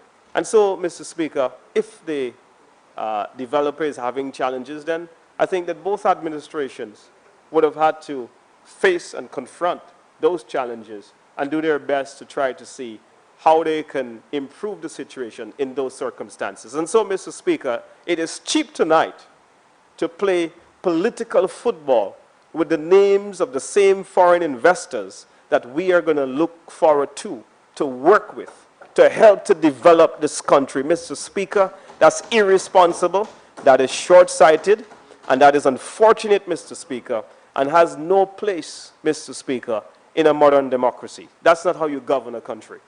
Mr. Speaker, DSH, the member for View Fort South, who is now the lone member on the opposition side, the biggest fan of DSH was the member for View Fort South.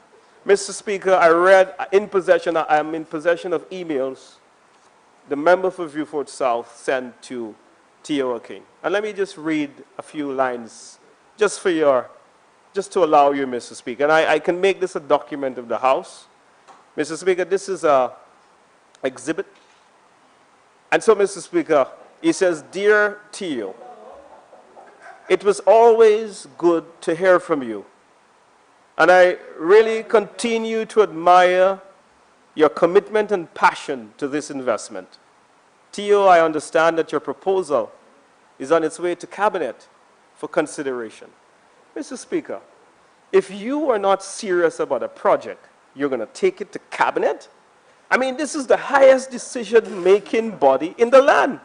And you're saying to T.O., that not only are you taking it to cabinet, but also, Mr. Speaker, that you are going to push to the limit to make sure that this becomes one of the flagship five-star tourism developments, not just in the Caribbean, but indeed the world.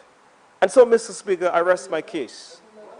This here, Mr. Speaker, and the member can stand on a point of order if I am lying, right? But Mr. Speaker, we cannot play games.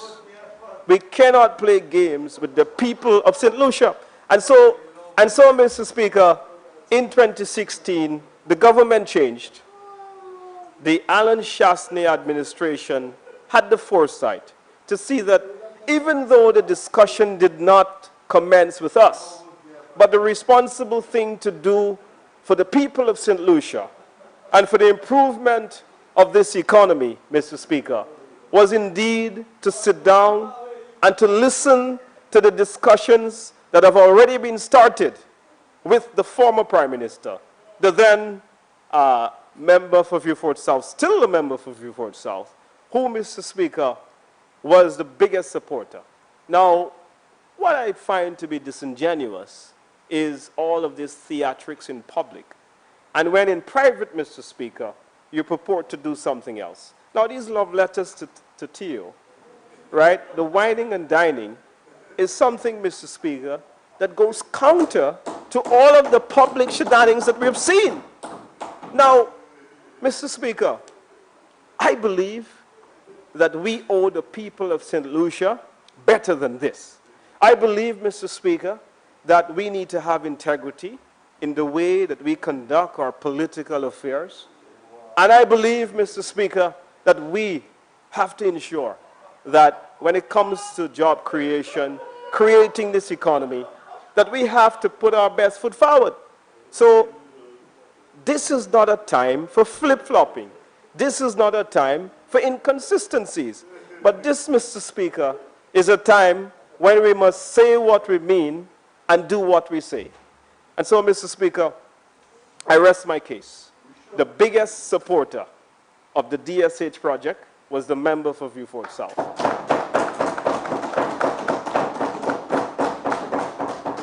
And so, Mr. Speaker, if there are challenges today, if there are challenges today with the project, Mr. Speaker, then I think the mature thing to do is to level with the people to say, I once supported the project, but now it is not to my political benefit to support the project. So, Mr. Speaker, the Sanders legal matter was also brought up here tonight. And it's unfortunate because I think that that's well publicized. The DCA gave approval to Sanders. The drawings were already approved by the DCA. The project had already started. Yes, it broke ground. But, Mr. Speaker, when you're going to invest over $200 million US dollars, 540 Eastern Caribbean dollars, and then there's a legal matter, then you have to think twice. And so, Mr. Speaker, a lawyer that is a well-known supporter, the former Speaker of the House, took the Sanders matter to court and filed an injunction. The DCA won the first round because on the grounds that he filed a case suggesting that... Honorable Member, is this matter still in court? Beg your pardon, madam? Is this matter still in the court? Yeah, there's an appeal on the matter. Just so, move on. But Mr. Speaker, it was raised here tonight by the member for Castro Move on from the details of the case itself. And so, Mr. Speaker, the case has been appealed, and that matter is in court. So, Mr. Speaker, Canals was also mentioned. I'm happy to inform the House that a quick check with CIP reveals that over 100 files were sold. And that project is performing well in terms of interest from applications. And so, Mr. Speaker, this developer seems to be very committed to developing this resort. This government is surely committed. In my last conversation with them, Mr. Speaker, they've indicated that COVID-19 has indeed been a great disruptor, as it has done to so many other businesses. With all the lockdowns and everything that's taking place, Mr. Speaker, we would have setbacks in everything that we do. And so, Mr. Speaker, it is good news to see that this project is performing well in terms of passport sales. And we, I'm sure, will have very good news for the people of St. Lucia in the coming days. Mr. Speaker,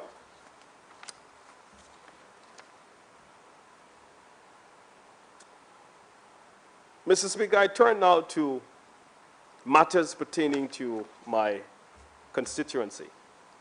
The constituency, Mr. Speaker, that has been neglected for several years. Mr. Speaker, in 2011, this is a true story. In 2011, an opposition leader came to the constituency of Ancillary Canneries and told the people that he had really failed to give them the level of investment and care that they deserve. And to use his words, Mr. Speaker, he said that, and the people of Ancillary are listening to this, he told them, Mr. Speaker, that he would then adopt them as a special child. And so he encouraged them to elect one Dr. Long, who became the MP that preceding year.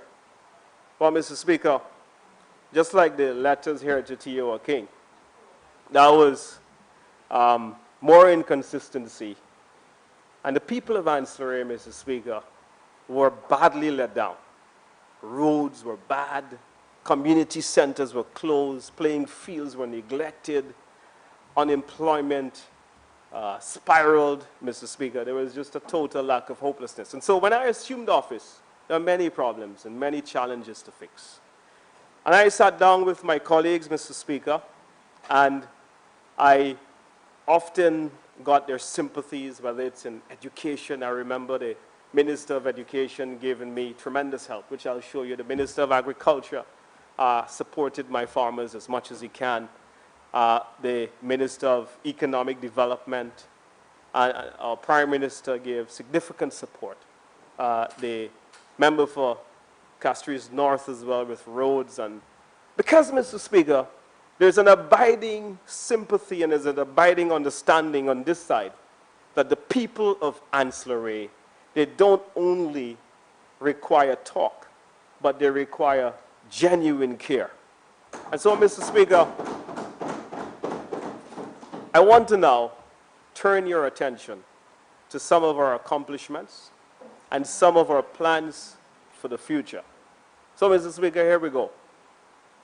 Mr. Speaker, one of the things that we had to do was to bridge the digital divide that exists in some of our communities. And so I thank the government of the day for allowing the village of Canneries to become the first Wi-Fi village as part of this GNet project, Mr. Speaker, in partnership with the government of Republican China, Taiwan. And so, Mr. Speaker, that was the first thing we did. Mr. Speaker, bus shelters were in a state of disrepair.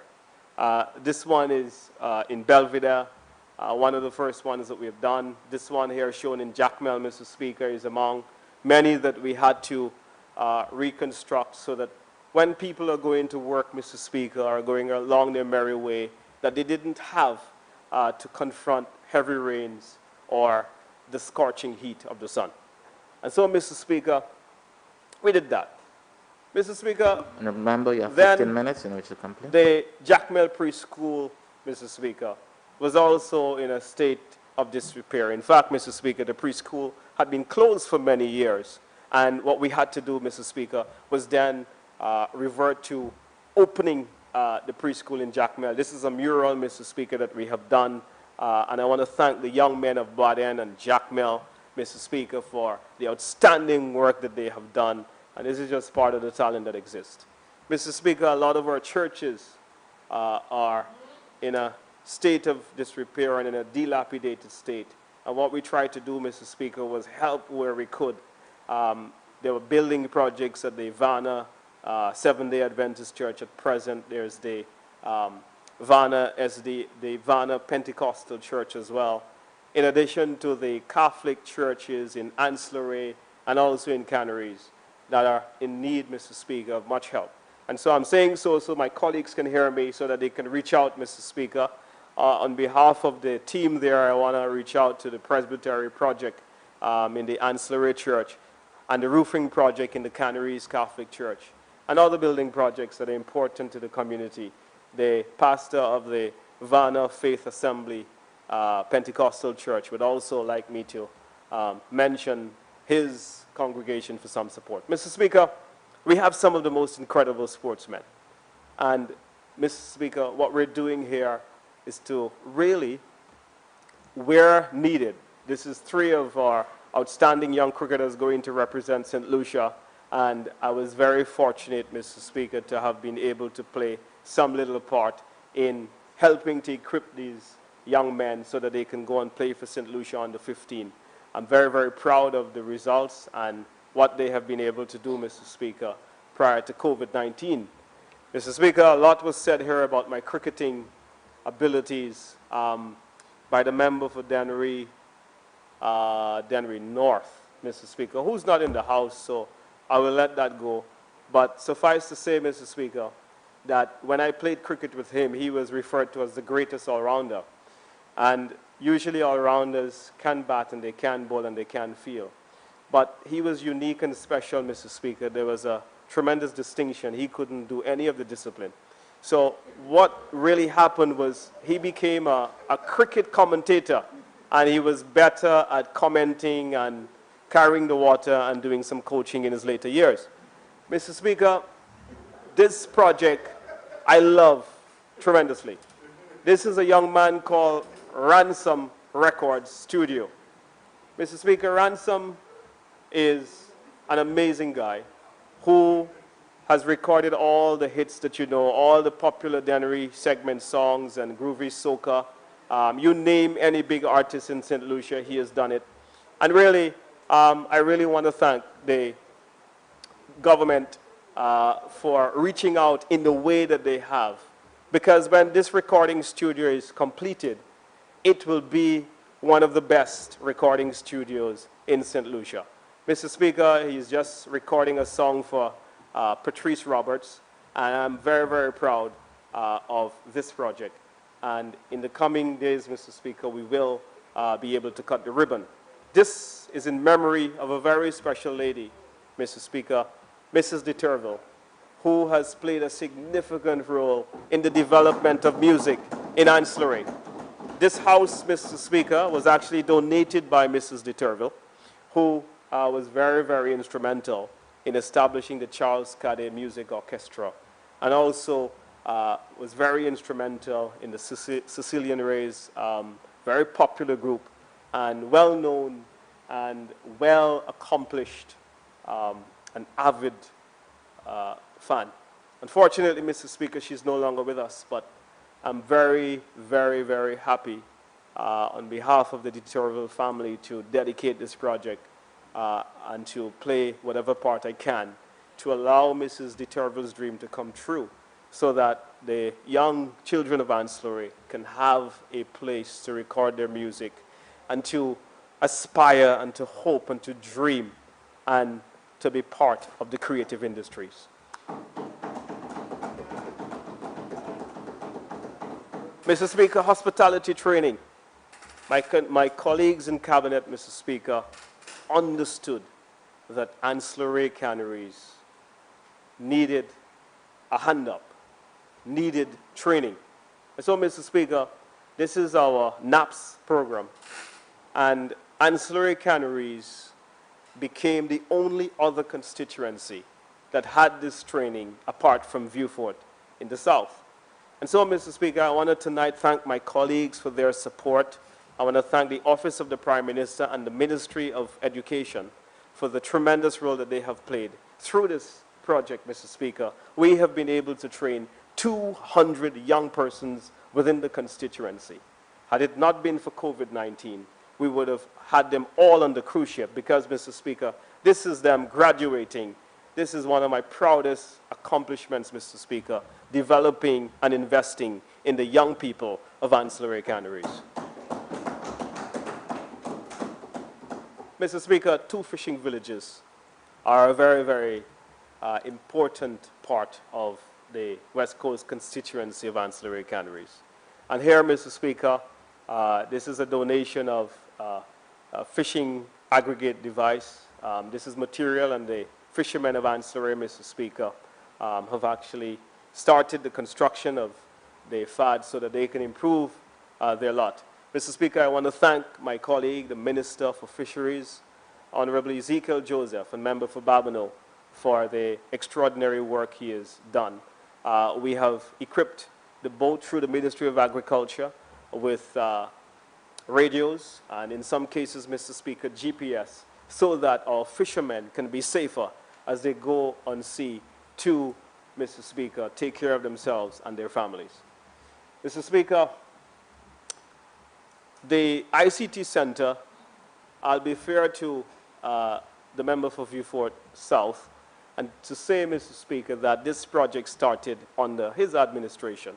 But like many things in the constituency, they never finish anything.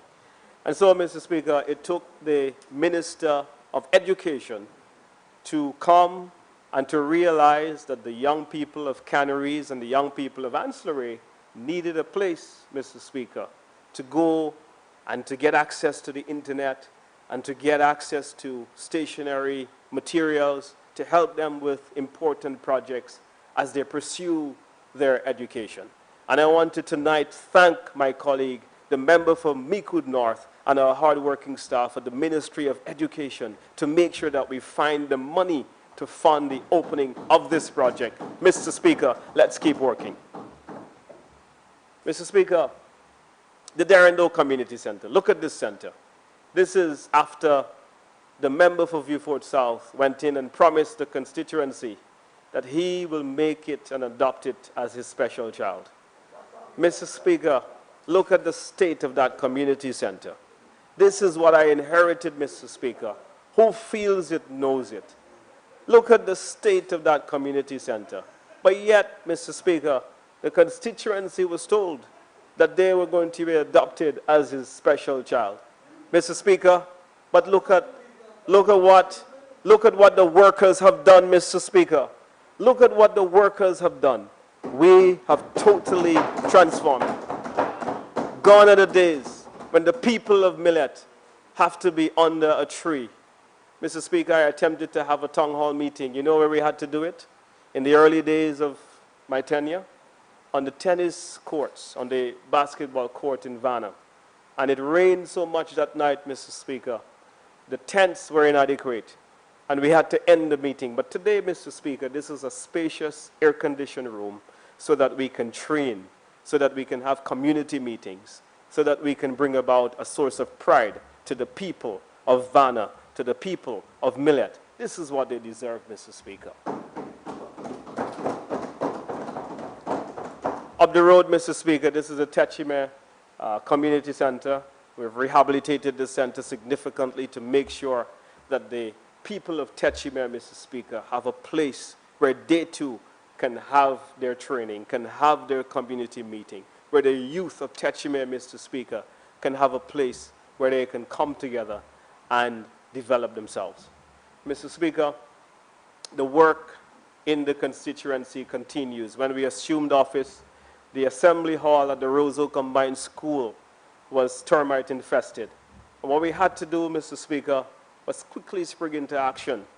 And just a phone call, Mr. Speaker, to my colleague, the member from Micoud North again, who I believe don't get enough praises for the tremendous work that she has done, Mr. Speaker, in revolutionizing the school plants in St. Lucia everywhere, Mr. Speaker. And this is a new assembly hall for the children of Jacmel, Monsizo, of Munda, and Roseau, all of them that attend this school, Mr. Speaker.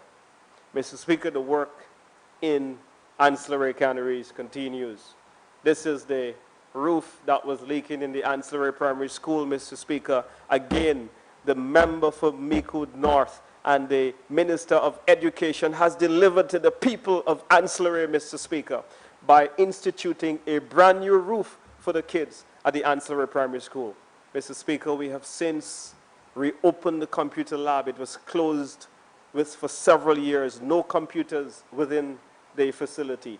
But, Mr. Speaker, working with the Ministry of Education and Royal Caribbean Cruise Lines, we were able, Mr. Speaker, to institute some 10 computers. Mr. Speaker, the toilet facilities had not been replaced since 1970. And what we have had to do, Mr. Speaker, they were enamel metal basins. That's what the kids were using, Mr. Speaker. And the minister, when I sent her the picture, she told me, Minister, this is untenable. This is unacceptable. But this is after, Mr. Speaker, the member for Vieux-Fort South said he was going to make them his adopted child. Mr. Speaker, I thank the member for me could not. And so, here we go, Mr. Speaker. The Millet Primary School that would top the common entrance results in the district, Mr. Speaker. They've got some outstanding teachers at this school. But yet, Mr. Speaker, they had to endure a leaking roof. They had to take buckets. They had to take rubbish bins, Mr. Speaker, to catch water. After the member for Vieux-Fort South said he would adopt the constituency and make it his adopted and special child. Mr. Speaker, the work continues, Mr. Speaker. Look at the Canaries Primary School, the infant school. Mr. Speaker, the roof was leaking there as well. And the teachers there too had to endure an untenable situation. And this is after, Mr. Speaker, the member for Vieux-Fort South said that he was going to make them his special child. Mr. Speaker, if you care about the people, if you care about your child, would you allow the roof on the school to leak? No. And so I thank this government with the vision, with the compassion, Mr. Speaker, to ensure that the school and the roof of the various learning institutions are taken care of. And so, Mr. Speaker, we go quickly to upgrading of the playing fields. Look at the Canaries playing field. When we came in, we inherited this project. I'm not going to lie, but like everything else in the constituency, the St. Lucia Labour Party just couldn't finish a project. When we came in, Mr. Speaker, the project was wired badly. But I contacted the Minister of Sport, Mr. Speaker, my colleague, Estee for All in Dennery. And what did Estee do, Mr. Speaker? The member for Dennery South acted in quick time, spent close to $500,000, Mr. Speaker, to repair the work that was done badly by the St. Lucia Labour Party administration. And so, Mr. Speaker, we were able to turn on the lights and to give the people of Canaries a playing field that they deserve. Mr. Speaker, today it is one of the best rural playing fields in St. Lucia.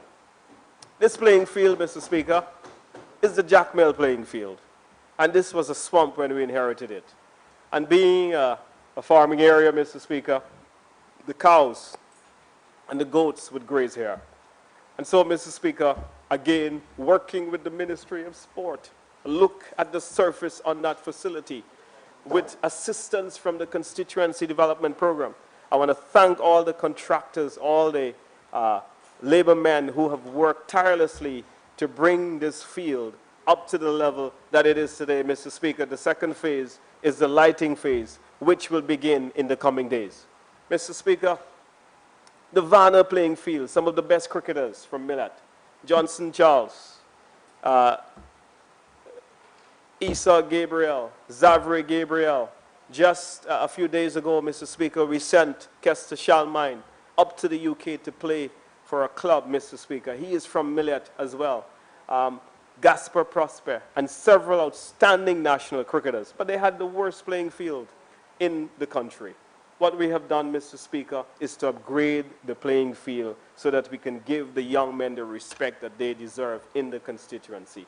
Look at the works that we're doing through the DVRP program, Mr. Speaker, to ensure that we can end landslides and protect various projects. Mr. Speaker, the Blackstone wall that is being done. We've had to open up the Canaries Bridge that they started, Mr. Speaker, and couldn't finish. We implemented the project under the stewardship of the Minister of Infrastructure and member for Castries North, Mr. Speaker. The water project in Canaries, Mr. Speaker, look at this project. Over $1 million was spent on advancing this project with funding from the CDB. Mr. Speaker, we kept going and kept working. As we kept going, Mr. Speaker, there were so many words.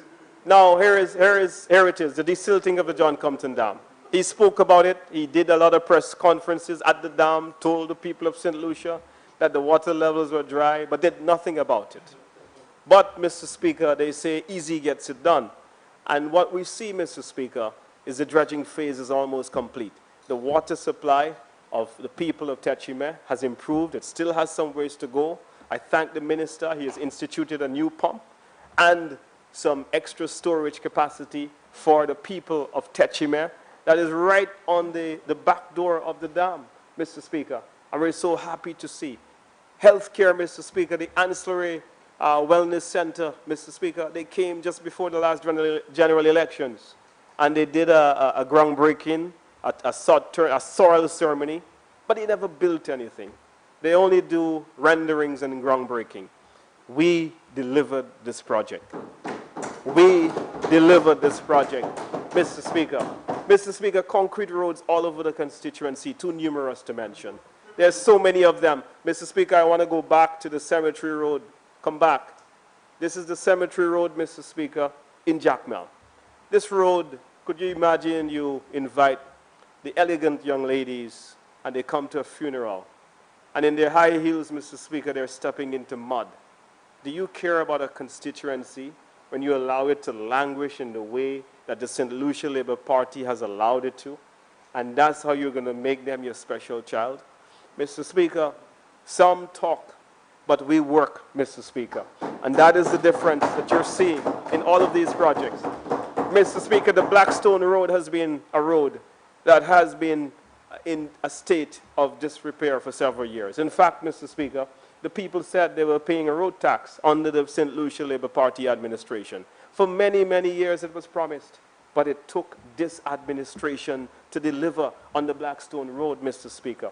We did roads in Montciso, we did roads in Vanna, we did roads, Mr. Speaker, everywhere in the constituency so that you can see it. Now, Mr. Speaker, this is the hallmark project. The village tourism project of Ancillary, Mr. Speaker. Mr. Speaker, this is one of the most beautiful villages in the Caribbean. And Mr. Speaker, I know that there's a lot of jealousy in the room, that's why they're not clapping. But Mr. Speaker, it doesn't take away the fact that this community is one of the most unique. Mr. Speaker, the vibe. Come on a Friday and a Saturday night and you would see the strip exists already. And so, Mr. Speaker, we're going to transform this tourism village. We're going to mature this destination. Mr. Speaker, the facade works here is on the main street. We have already done or started works on the waterfront. And I want to show you, Mr. Speaker, construction that has already begun on the hotel, Mr. Speaker. This is today, the guys working, Mr. Speaker, working. The United Workers' Party work, Mr. Speaker. Mr. Speaker, 10-room hotel is under construction. And you know what? Some members of the St. Lucia Labour Party said that we are crazy for building a hotel in Ancillary. But Mr. Speaker, we're not just building a hotel. We're building a destination. We're building a restaurant. We're building beach bars, Mr. Speaker. We're utilizing, Mr. Speaker, the tourism asset of this amazing community to leverage the strength of the people and the strength of the environment so that, Mr. Speaker, Ancillary can mature and become a world-class tourism destination. We're going to create 50 jobs with this project, Mr. Speaker. And when completed, Mr. Speaker, the St. Lucia Labour Party administration will not be able to recognize this village, a village they have neglected. And so, Mr. Speaker, that's it. A restaurant. The fish fry building will be redone. Murals are going up, Mr. Speaker, to help to improve the environment. Training of individuals will start. The town square will be rebuilt, Mr. Speaker. This is not just about flashing mirrors and renderings. This is about the elevation and the upliftment of people. This is not about fancy speeches. This really is about developing the people of Ancillary. If you care about them, you would really adopt them as your special child. I am told, Mr. Speaker, that the people of Ancillary has adopted a new father. His name is Alan Michael Shasney. They have done so in the last elections, Mr. Speaker. And in the coming days, there will be a referendum. And that referendum, Mr. Speaker, will be a referendum on who they trust the most to rebuild this economy, to give them, Mr. Speaker, a hope and a future, to give them, Mr. Speaker, prosperity, to create jobs for them. And so, Mr. Speaker, I know that they've already made up their minds. They have rejected the past, and they're embracing the future. And on behalf of them, Mr. Speaker, I have no choice but to strongly embrace and support the appropriation bill as laid here by the Minister of Finance and the Minister of Finance and member for Micoud South, the Honorable Alan Michael Shasney. I thank you, Mr. Speaker.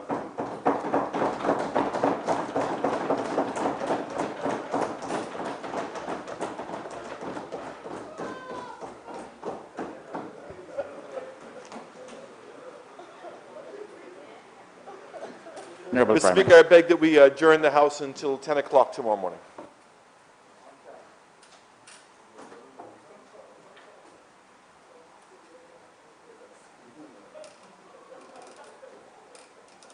Honorable members, especially members on the opposite side, please, he's not here, but inform the Honorable Leader of the Opposition that he's starting off tomorrow. I'm asking you, I'm not sure if he's so aware. I did indicate to him he was, but so. Honorable members, the question is that this House stand adjourned until 10 tomorrow. I now put that question. As many as are of that opinion, say aye. As many as of contrary opinion, say no. Anybody calling for a division? I think the ayes have it. The ayes have it. House is adjourned until 10 tomorrow.